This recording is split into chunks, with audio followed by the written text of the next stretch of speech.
uma palavra de arrependimento, uma palavra para a gente renovar nossa fé. Está em João capítulo 21. Eu gosto desse texto porque ele trata algo que todos nós precisamos. Todos nós, sem perceber, passamos despercebido.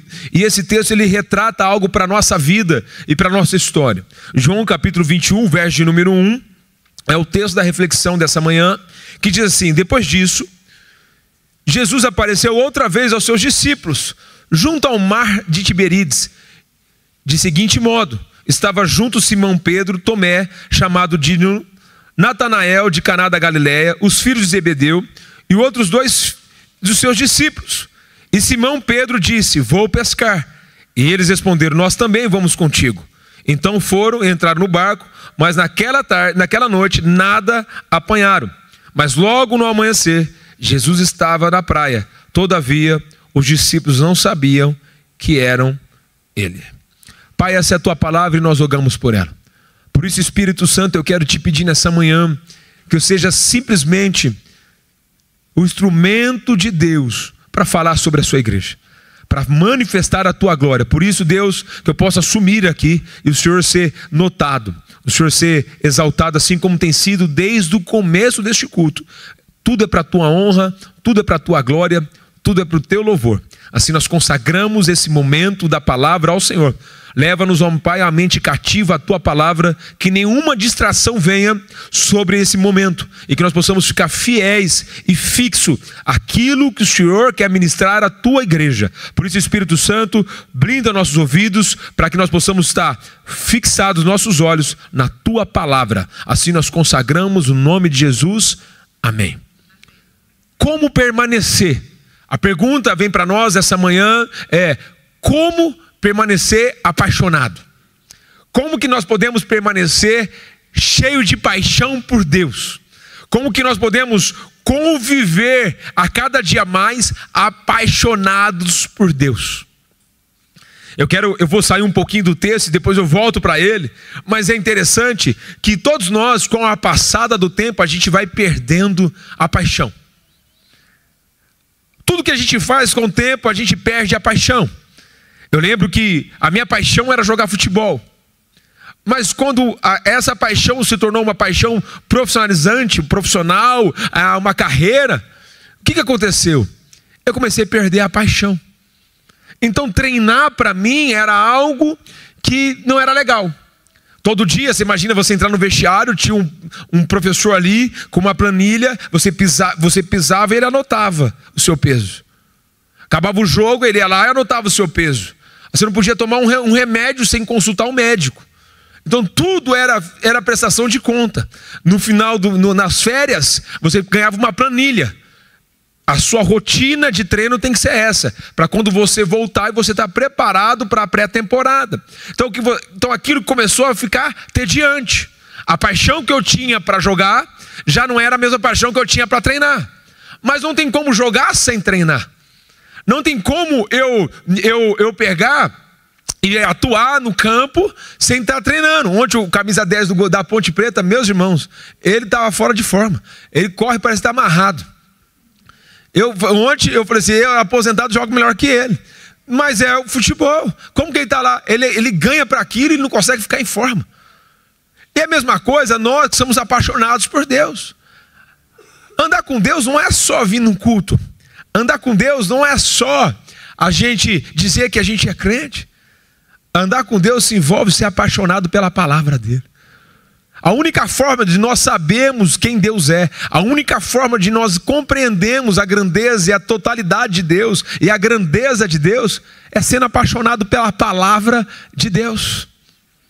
E ser apaixonado pela palavra de Deus significa que eu tenho que ter contato com ela diariamente. Assim como uma pessoa que acorda e precisa tomar água, assim como alguém que acorda precisa tomar o seu café e ter a sua alimentação, assim é a nossa vida. Quando nós falamos de ser apaixonado por Deus, nós precisamos nos alimentar da palavra de Deus e deixar a palavra de Deus nos lavar, deixar a palavra de Deus nos tocar, deixar a palavra de Deus nos ferir. E quando você olha em 1 Reis, no capítulo 6, você vai ver a história do um homem chamado Salomão. Salomão, ele agora é comissionado a ser o rei de Israel. Ele é um rei, filho de Davi. Davi é considerado um homem segundo o coração de Deus. E agora Davi já está terminou o seu trabalho, tinha dinheiro para construir o templo, mas por causa da sua guerra, da sua maneira de viver e ser um homem de guerra, a mão dele tinha muito sangue. E Deus falou para ele assim: opa, você não vai construir. Você já preparou tudo, alguém vai construir. E quem que foi esse alguém? Rei Salomão. Mas quando Salomão começa a reconstruir, o Senhor dá uma palavra para Salomão. No versículo de número 12 e 13, ele vai falar assim: se você for fiel, como seu pai foi fiel, eu serei contigo. Se você for apaixonado por mim, como seu pai é apaixonado por mim, eu serei contigo. Passa um tempo, o que acontece com Salomão? Salomão começa a abrir mão das coisas. Salomão começa a tudo aquilo que Deus falou para não fazer, ele começa a fazer. Não é para fazer negócio de cavalo, ele faz. Não é para fazer aquilo, ele faz. Daqui a pouco a rainha de Sabá vem e ela fala para ele assim: Salomão, o que me falaram não é nem um terço daquilo que você é. Você é muito, muito maior. Bendito seja a casa de Israel, bendito seja os seus empregados, porque eu nunca vi tamanha glória que não seja pela sua vida. Mas, gente, entre o capítulo 13, que é esse capítulo, passa para o próximo capítulo, vem a decadência. Salomão foi um herói. Ele conseguiu ter 1001 mulheres. Esse é um herói. Eu não sei como que ele não ficou babando amarrado no caminho de força. Porque uma já dá trabalho, imagina 1001. Meus irmãos, é uma bênção. Não dou nada contra as mulheres aqui, vocês entendam, mas vocês são uma bênção. É ou não é? Elas colocam uma roupa, compram uma roupa, falam assim: tô bonita, tá linda, volta pro quarto e volta com outra roupa. Mas estava tão bonita. Eu não gostei. Foi para quem perguntou. Ninguém aqui não passa por isso não, né, meus irmãos? Só eu, mas não estou dizendo nada. Hoje a minha filha veio, ela não está aqui, ela veio no carro. Eu estou feia, papai, meu cabelo não está bonito. E veio com um bico. Falei, tem 7 anos, a natureza adâmica está ali. Já é uma mulher, ela está lá. Já está irritada, porque ela não estava bonita. Eu falei, filha, você está linda? Não estou feia. Eu falei, meu Deus do céu, 7 anos. Eu falei, Senhor, antes eu tinha medo dela casar, hoje eu tenho dó de quem casar com ela. É brava, filha, é brava. Então, quer dizer, Salomão conseguiu. O mais interessante é que quando vai terminar a história de Salomão, e morreu adorando outros deuses. Como alguém que é apaixonado por Deus, como alguém que tem essa paixão por Deus, experimenta a glória de Deus, e aos poucos vai morrendo, e de repente acaba bem longe da onde começou. E eu quero trazer alguns princípios para nós. Essa história é a história de Pedro. O apóstolo Pedro foi chamado por Jesus num momento lindo. Jesus estava falando à multidão. Pedro tinha vindo de uma pesca. Agora, Jesus fala assim: deixa eu entrar no seu barco, deixa um pouquinho para longe, porque eu quero falar com a multidão. E ele falou com a multidão. Quando chega perto, eles não pegaram nada. O Senhor disse para ele: lança agora à direita.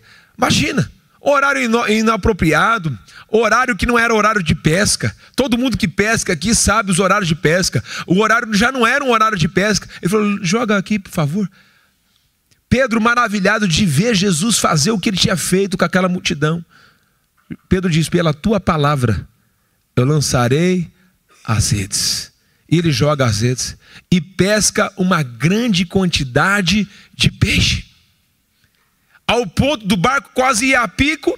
E quando o barco está quase indo a pico, o que ele faz? Ele chama os colegas, compartilha uma pesca maravilhosa. E logo depois da pesca, Jesus chama ele: vem, larga tudo e segue-me. Automaticamente, o que Pedro fez? Largou a cooperativa, porque naquela época era uma cooperativa, ele era empresário. Ele largou tudo e saiu correndo atrás de Jesus. E o apóstolo Pedro teve o privilégio de caminhar 3 anos com alguém que nós nunca teremos o privilégio de caminhar. Ele caminhou 3 anos aos pés com Jesus lado a lado. Então Pedro viu Jesus ensinando. Pedro participou de uma pesca maravilhosa. Pedro viu milagres incomum.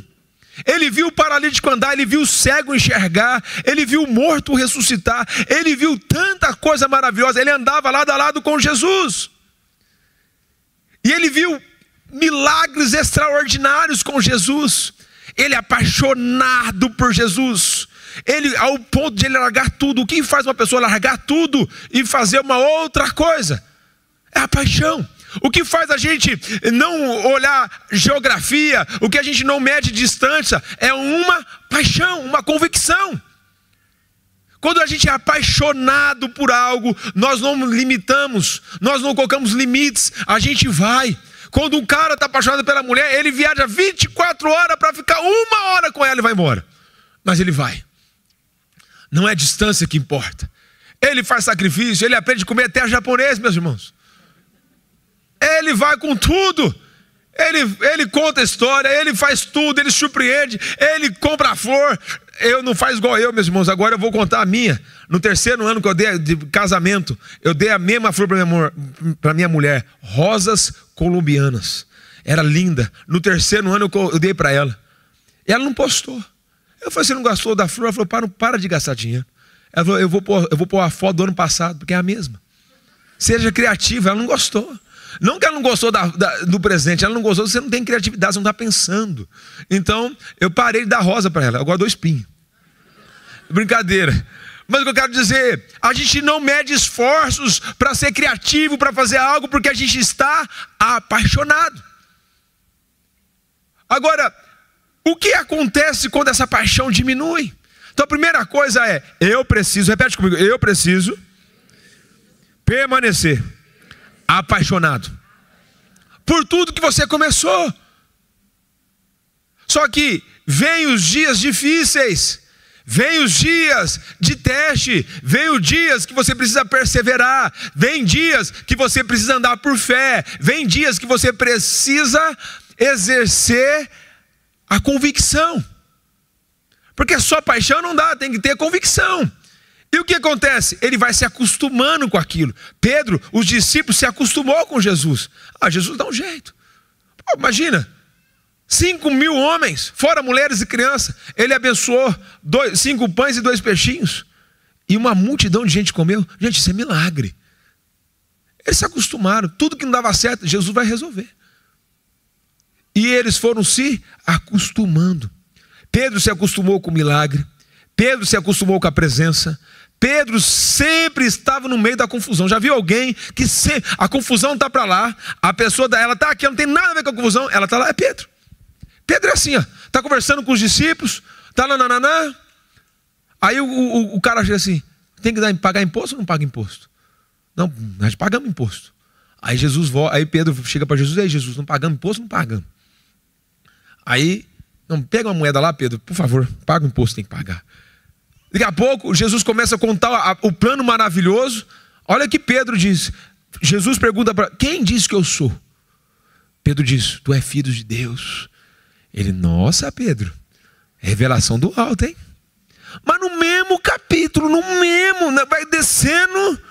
Aí Jesus começa a contar o que vai acontecer.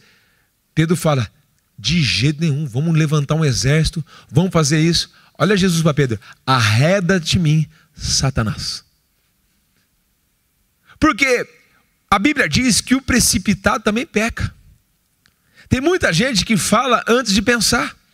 Tem muita gente que começa antes de planejar. Tem muita gente que dá passo sem entender o todo.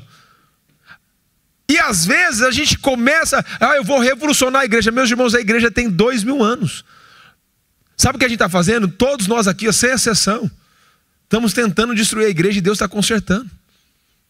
Porque não existe igreja perfeita. E graças a Deus que ela não é perfeita, porque senão eu e você ia estragar ela.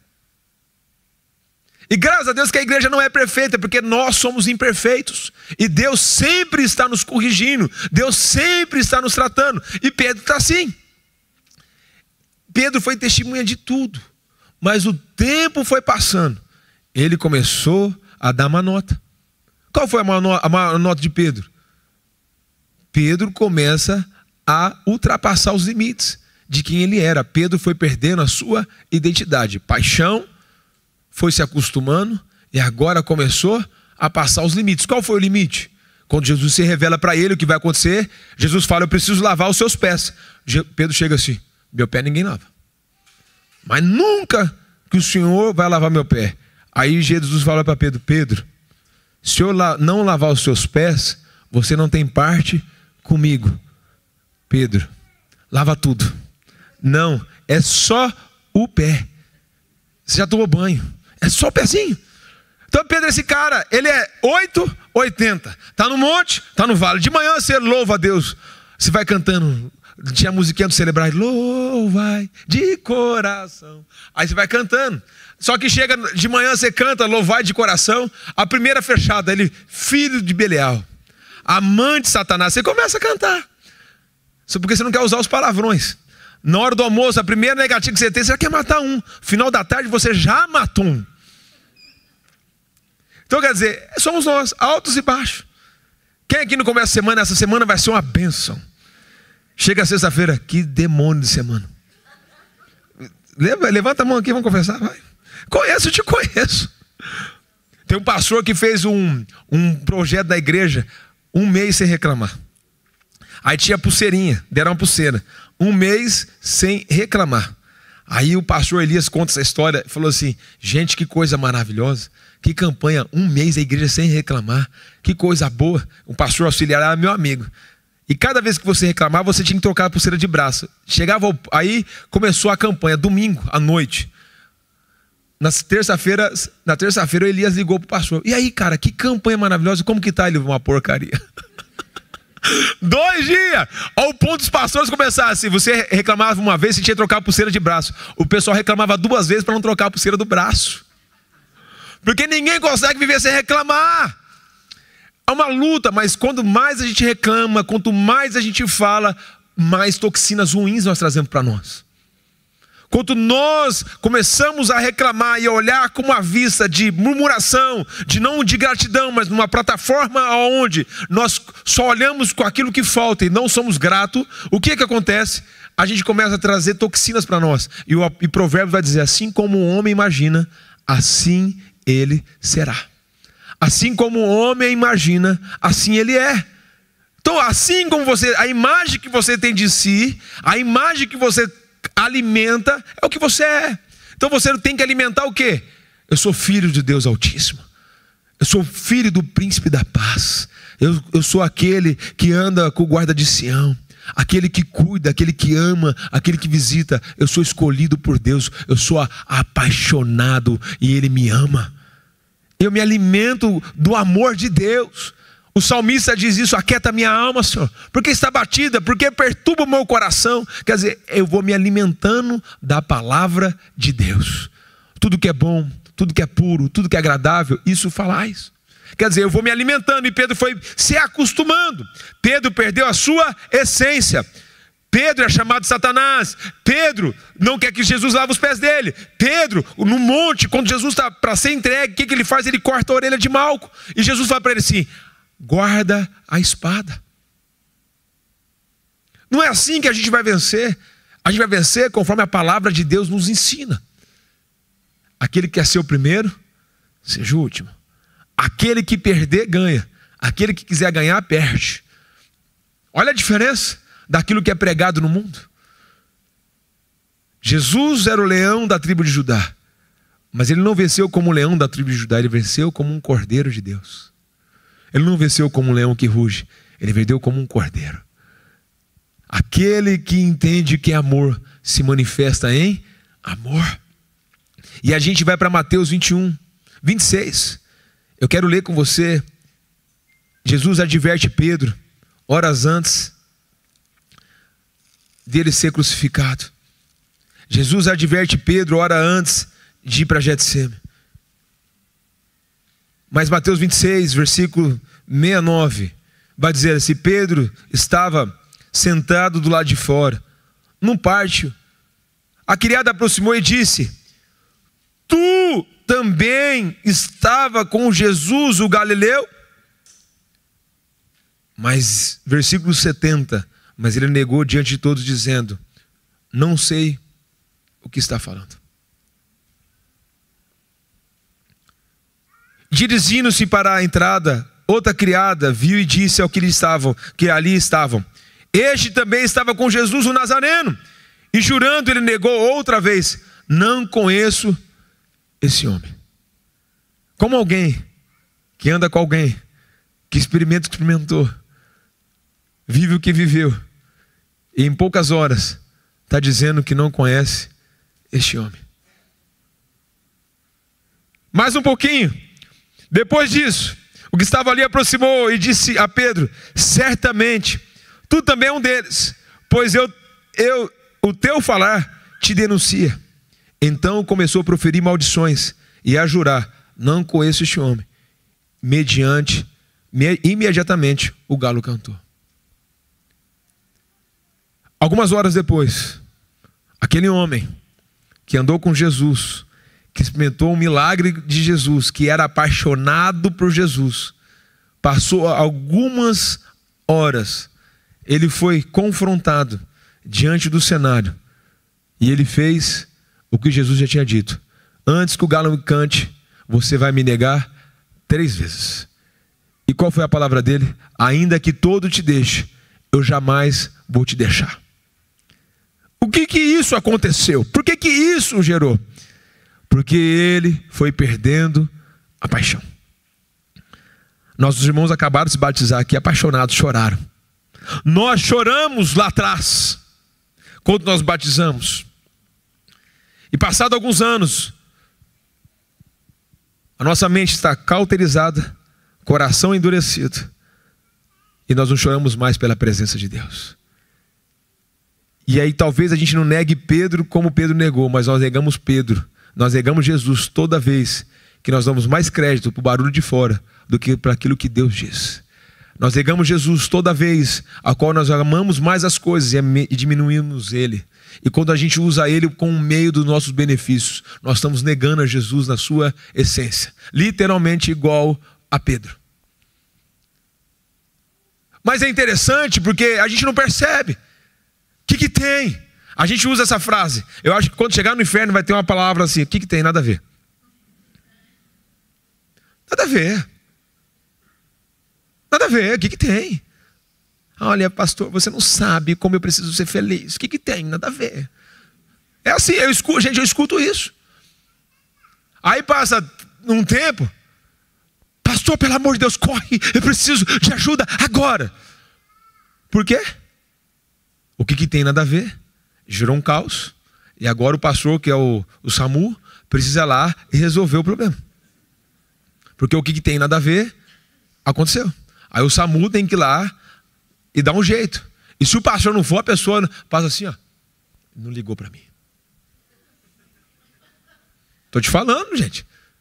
É verdade, eu estou te contando a realidade. Agora, por que isso acontece? Porque a gente vai perdendo a paixão. A gente vai negociando a presença. A gente vai negociando as coisas.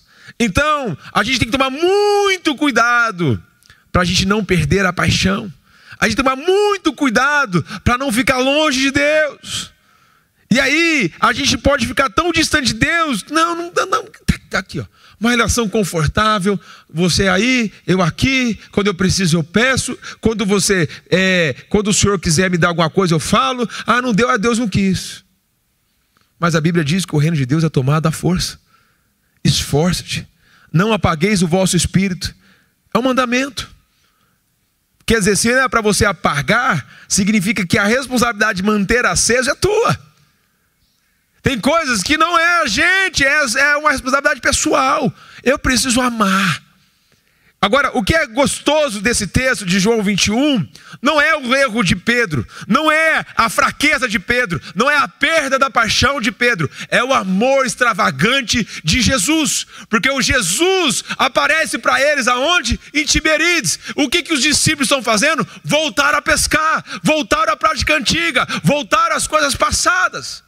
E Jesus volta lá e encontra eles pescando, encontram eles voltando aonde Deus já tinha tirado, lembrando do passado. Jesus volta, e Jesus volta para eles, encontra eles pescando. Mas olha o versículo 6, e disse-lhe: lançai a rede à direita do barco, e acharão, e que você vai achar ali. Então eles lançaram, encontraram grandes peixes.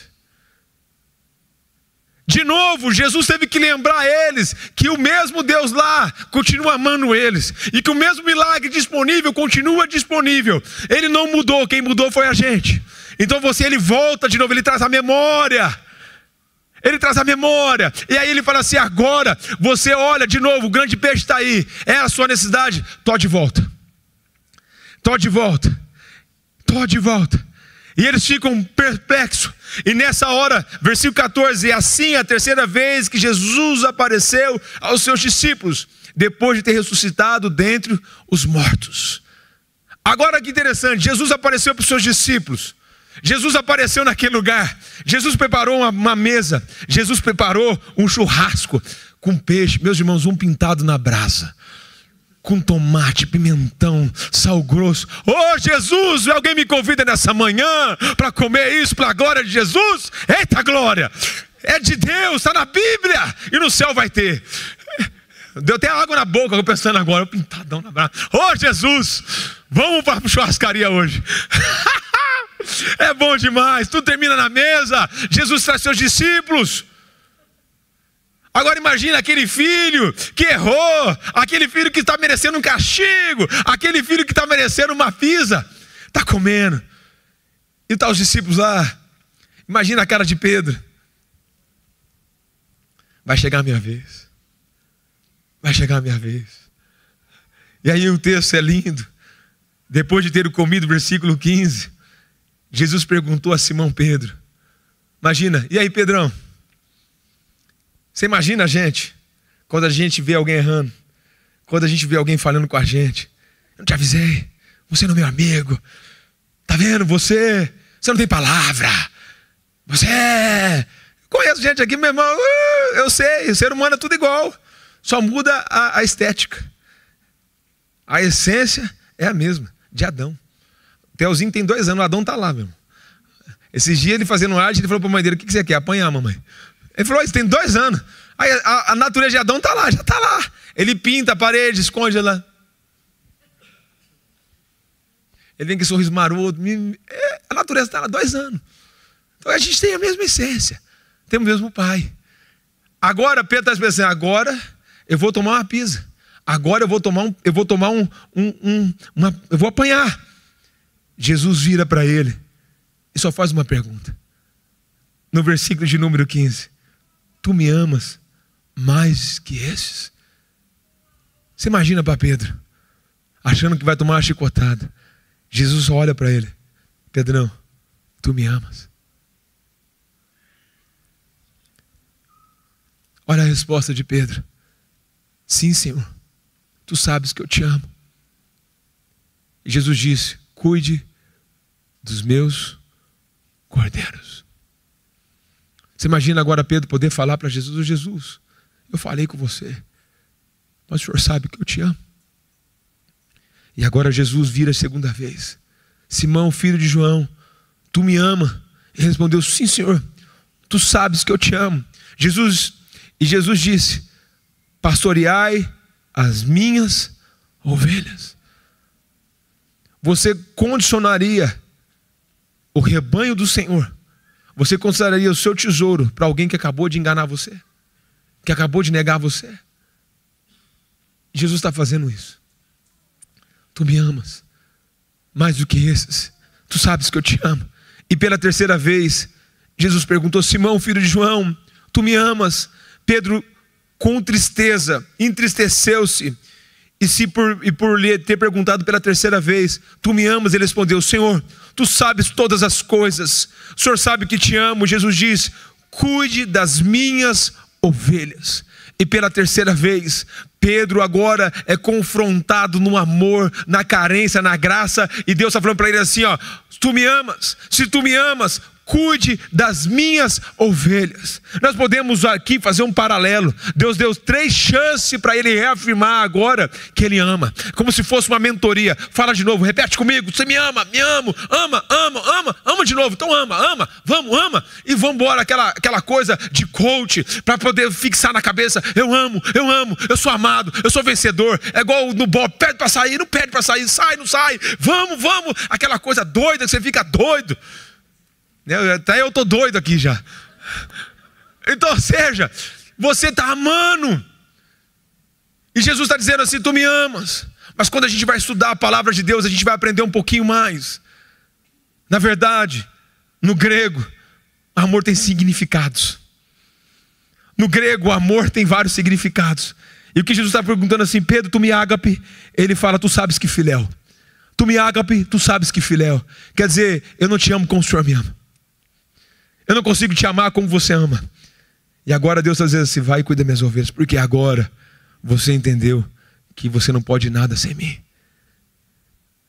Agora você entendeu: tudo é meu, e eu te dou tudo por causa de mim. E agora Pedro se levanta como um dos homens mais importantes do cristianismo. E quando ele vai ser morto, ele fala: eu não posso ser crucificado como meu mestre. Me crucifica de cabeça para baixo. Assim foi o fim de Pedro.